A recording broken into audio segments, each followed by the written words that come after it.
Le saluda a su hermano en Cristo, Fray Valero, compartiendo la buena noticia de nuestro Señor Jesucristo para cada día. Compartimos hoy la reflexión sobre la historia del dogma de la Inmaculada Concepción de la Virgen María.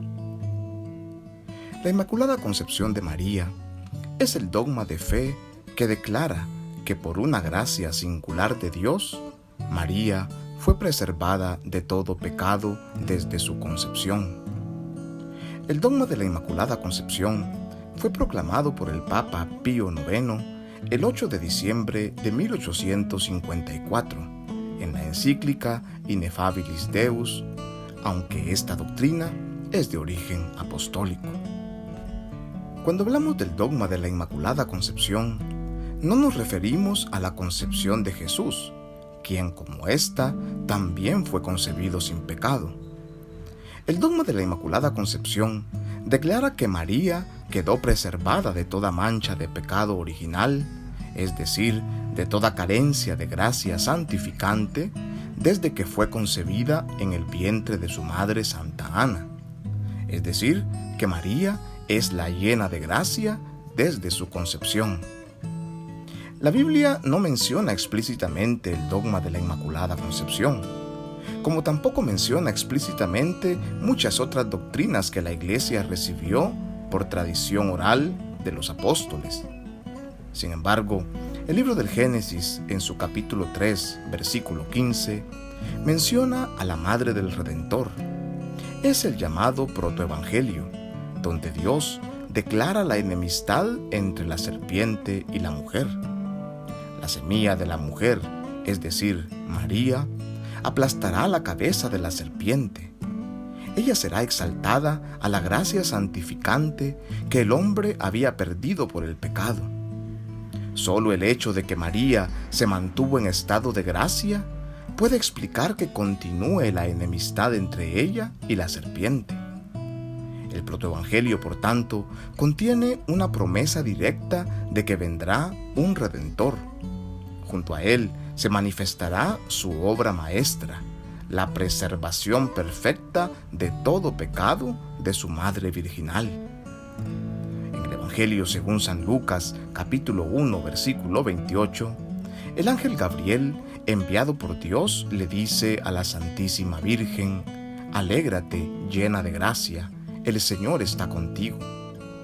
Las palabras en español «llena de gracia» no hacen justicia exacta al texto griego original que dice que caritomene, que significa una singular abundancia de gracia, un estado sobrenatural del alma en unión con Dios.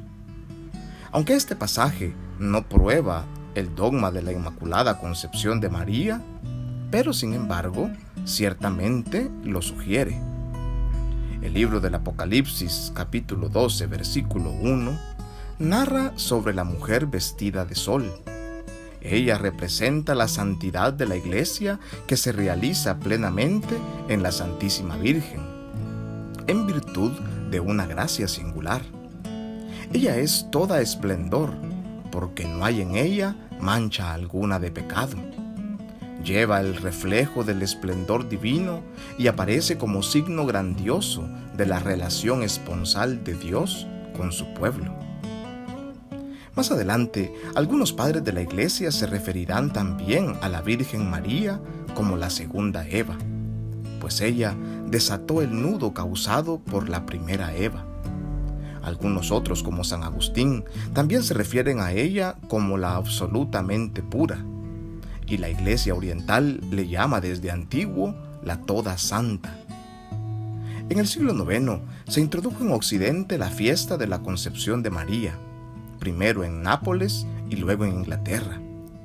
Hacia el año 1128, un monje de Canterbury llamado Eadmero escribe el primer tratado sobre la Inmaculada Concepción, donde dice: «María permaneció libre de toda mancha por voluntad explícita de Dios, que lo pudo evidentemente y lo quiso.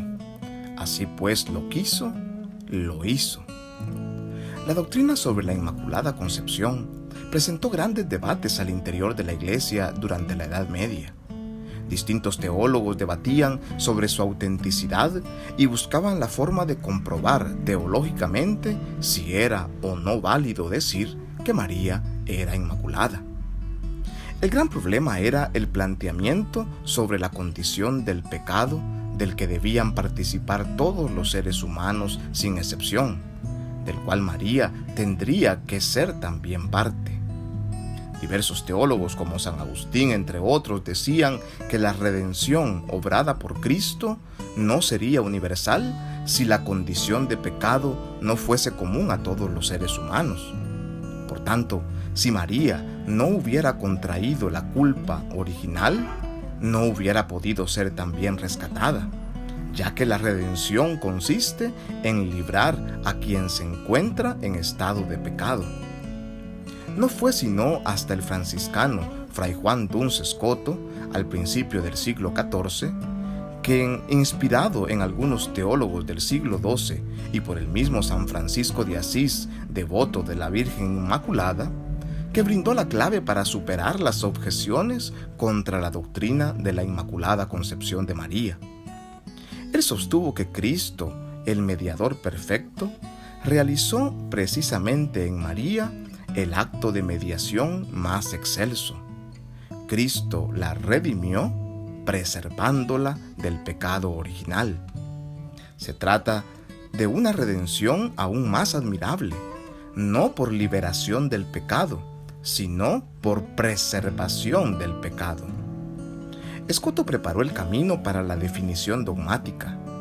Dicen que su inspiración le vino al pasar por frente de una estatua de la Virgen y decirle: «Oh Virgen sacrosanta, dadme las palabras propias para hablar bien de ti».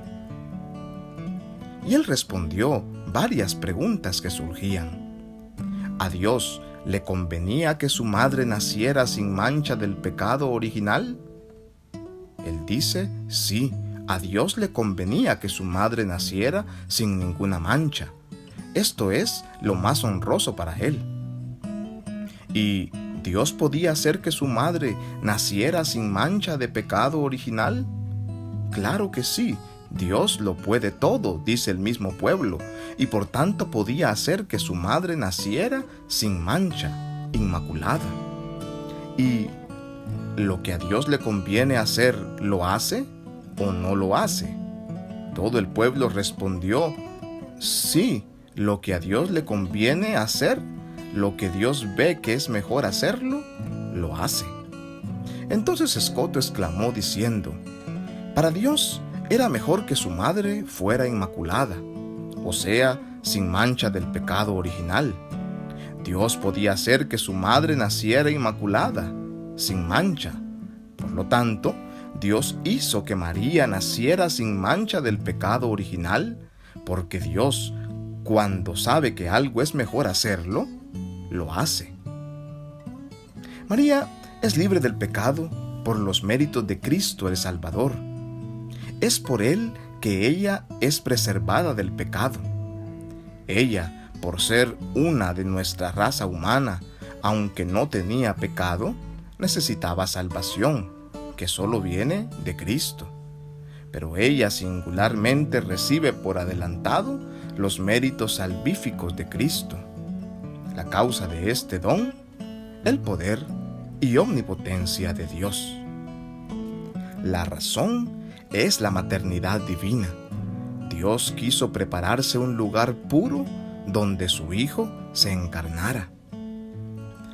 En torno a las ideas del beato Juan Duns Scoto se suscitó una gran controversia.